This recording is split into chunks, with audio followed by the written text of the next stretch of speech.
So one of the most outrageous and disturbing claims of the Christian faith is this: God will not leave us alone.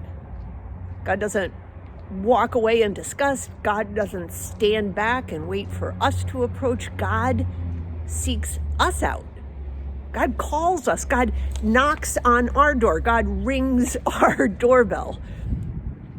And we are invited to respond.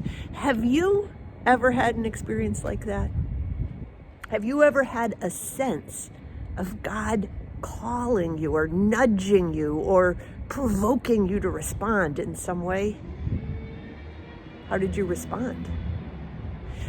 This coming Sunday in worship, we're going to be reading one of the many call stories in Scripture. This one about Jesus calling his first two disciples. It says in the Gospel of Mark that those two men drop their fishing nets and respond to Jesus immediately.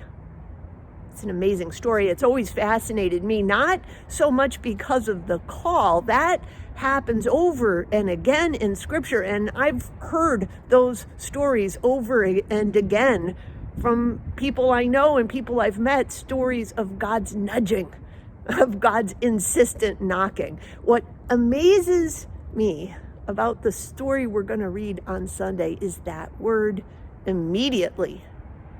That those two disciples don't have hesitation, they don't have questions, they don't have ifs, ands, or buts. They just have that ready response. Yes, yes, and they leave and go with Jesus. How was that possible?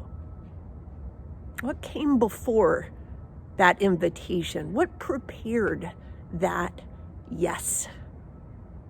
I have a theory about that, which we'll discuss on Sunday, but I wonder if you've had experience in your own life that might give you some hint, some clue as to what enables us as Christians to have hearts ready and able to respond.